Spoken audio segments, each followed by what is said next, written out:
Hello my dear students. तो ये है आपका video number 6 class 7th chapter 4 heat and temperature people's publication book. Last जो हमने एक्सप्लेनेशन देखा था वो हमने पेज नंबर 41 और 42 का देखा था। आज हम पेज नंबर 43 से एक्सप्लेनेशन कंटिन्यू करेंगे। लास्ट टॉपिक जो लास्ट वीडियो में हमने जो टॉपिक लिया था, लास्ट जो टॉपिक था वो था good and bad conductors of heat. ठीक है, तो आज हम यहीं से अपना चैप्टर का एक्सप्लेनेशन स्टार्ट कर रहे हैं, good and bad conductors of heat.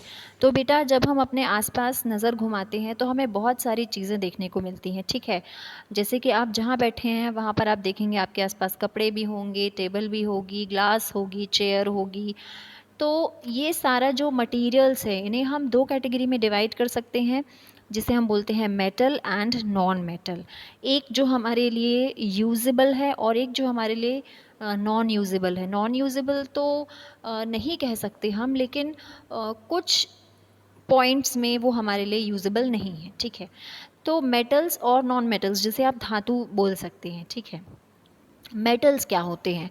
Metal वो मटेरियल होते हैं बेटा जो हीट और इलेक्ट्रिसिटी फ्रेंडली होते हैं, मतलब हीट और इलेक्ट्रिसिटी उनमें पास हो सकती है।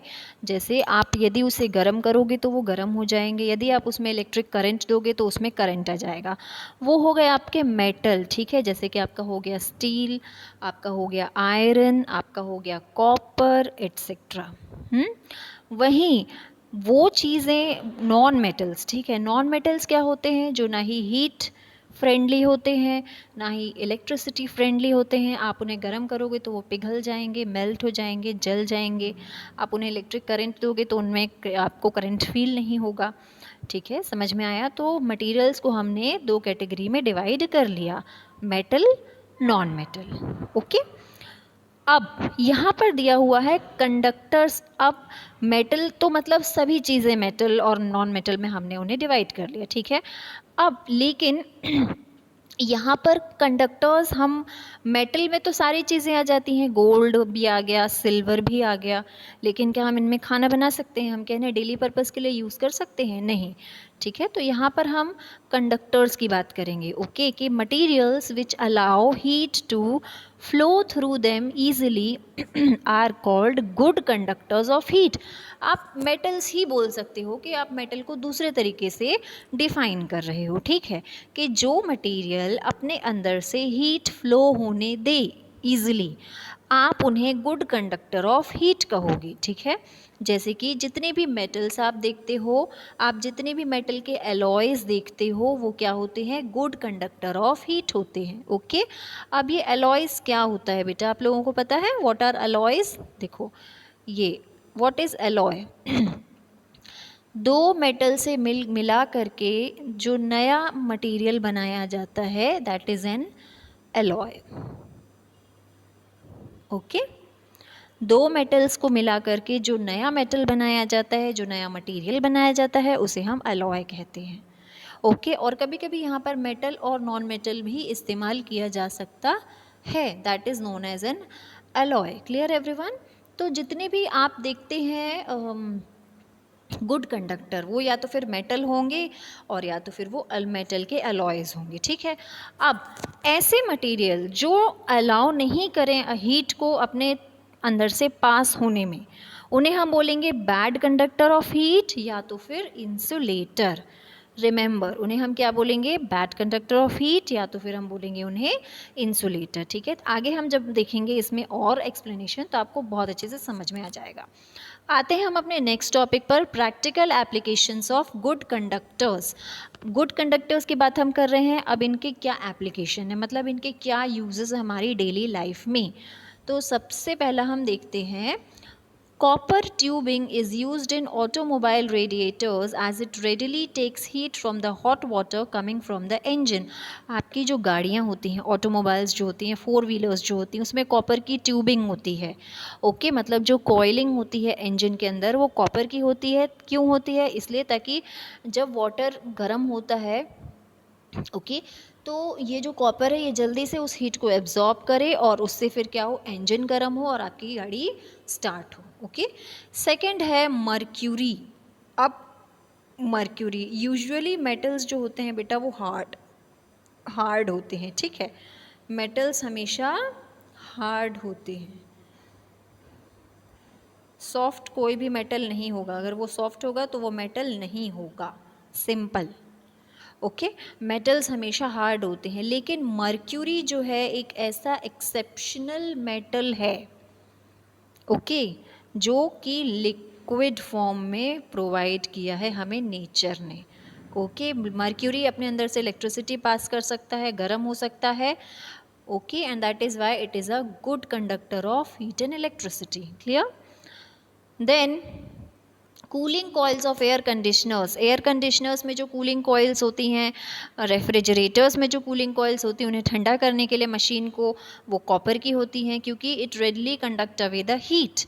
Next, good conductors of heat, metals and their alloys are used for making cooking utensils. वहीं जो गुड कंडक्टर्स ऑफ हीट होते हैं, मेटल्स हो या उनके अलॉयज़ हो, उनसे हम अपने खाना बनाने के, कुकिंग के जो यूटेंसिल्स होते हैं वो भी हम इन्हीं से बनाते हैं।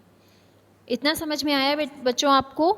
आगे हम चलते हैं हमारे नेक्स्ट टॉपिक पर, practical applications of heat insulators. अब इंसुलेटर्स के हम कुछ एप्लीकेशंस देख लेते हैं, जिसमें से सबसे पहला है, animals in the cold countries are generally covered with thick fur. The fur traps a large amount of heat and act as an insulator. आपने देखे होंगे जो आर्कटिक एंटार्क्टिक सर्कल में जो एनिमल्स होते हैं, पोलर बियर जो होते हैं, आप उन्हें जब देखेंगे तो आप देखेंगे कि वो उनकी बॉडी में बहुत फर, बहुत पतले पतले बहुत बाल होते हैं, घने सॉफ्ट सॉफ्ट, ठीक है। ये बाल क्या करते हैं बेटा, उन्हें हम फर कहते हैं। ये लार्ज अमाउंट में एयर को ट्रैप कर लेते हैं। ट्रैप मतलब अपने उस पोलर बियर की बॉडी और उसके फर के बीच में, सपोज़ कीजिए उसकी बॉडी है और ये बहुत सारे उसके फर हैं, तो जो एयर होती है वो यहाँ ट्रैप हो जाती, फंस जाती है, और वो क्या होती है, बाहर नहीं निकलती। ओके, तो इससे क्या होता है, यहाँ पर एक हीट वार्म प्रोड्यूस हो जाती है, वार्मथ प्रोड्यूस हो जाती है, और यही वार्मथ जो है इस पोलर बियर की बॉडी को गर्माहट देती है।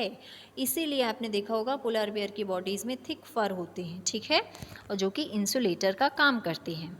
देन कोल्ड कंट्रीज़ में डबल ग्लास विंडो पेन्स होते हैं, living a gap filled with air. The trapped air act as an insulator and does not allow heat from the room to flow out, thus the room keeps warm. Double glass window panes होते हैं, ठीक है, जैसे कि हमारे यहाँ single glass window pane है, वहाँ डबल ग्लास, एक ग्लास ये हो गया और एक ग्लास ये हो गया। इससे क्या होता है, यहाँ जो एयर होती है वो इंसुलेटर का वर्क करती है। यहाँ की जो वार्मथ है, रूम के अंदर की जो वार्मथ है, गर्माहट है, वो बाहर नहीं जाने देती, और बाहर की जो कोल्डनेस है, ठंडक है, वो अंदर नहीं आने देती। क्लियर? फिर two thin woollen blankets are warmer than a thick woolen blanket because there is an extra layer of trapped air between the thin blankets which act as an insulator and does not allow heat from the body to flow out. When you will sometimes you have taken the two blankets, okay, अगर आप दो पतले पतले blanket ओढ़ते हैं ठंड में, instead of using a thick blanket, एक मोटा सा ब्लैंकेट ओढ़ने की बजाय यदि आप दो पतले ब्लैंकेट ऐसे ओढ़ते हैं तो आपको ठंडक जो है कम महसूस होगी। वाई? क्योंकि इन दोनों ब्लैंकेट्स के बीच में जो एयर ट्रैप होगी वो क्या देगी आपको, वार्मथ, गर्माहट देगी। ओके, चलिए, non-conductors of heat such as bricks, asbestos sheets, mud, etc. used in house building do not allow heat from outside to enter the house during the summer.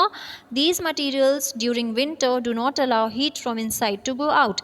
आपने देखा होगा घर जो है हमारे ईंट के बने होते हैं, फिर आपने एस्बेस्टोस, जैसे asbestos is a kind of liquid layer जो गाड़ियों में जैसे पेंट किया जाता है बेटा, जिससे गाड़ियाँ जो हैं बहुत ज़्यादा गर्म नहीं होती हैं, गाड़ियों के इंजन, ठीक है। मड, मिट्टी, इन सारी चीज़ों से हम हमारे घर बनाए जाते हैं ताकि घर के अंदर की जो गर्माहट है वो बाहर न जाए और बाहर की जो कोल्डनेस है वो अंदर ना आए। ये एक तरह के बैरियर का काम करती है, इंसुलेटर का काम करती है ईंट, मिट्टी।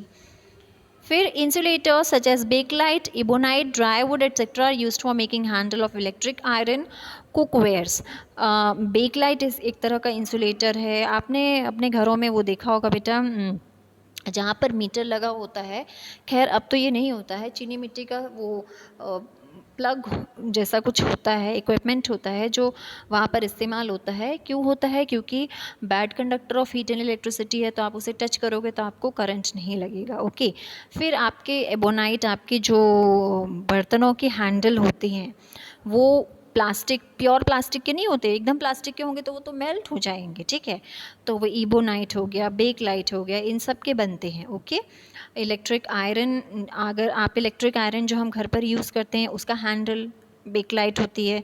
कुकवेयर्स जो हम यूज़ करते हैं, कुकिंग मटेरियल, कुकिंग के लिए जो हम बर्तन यूज़ करते हैं उसके जो हैंडल होते हैं, ओके, वो प्योर प्लास्टिक के नहीं होते हैं, वो इन्हीं इंसुलेटर्स के बने हुए होते हैं, ओके। तो ये मैंने आपको इतने सारे यहाँ पर यूजेस बताए इंसुलेटर्स के, ओके। तो यहाँ पर हम अपना ये वाला वीडियो फिनिश कर रहे हैं एंड हियर इसके बाद हम अपना नेक्स्ट जो वीडियो स्टार्ट करेंगे वो कन्वेक्शन का होगा। Clear everyone? So thank you so much.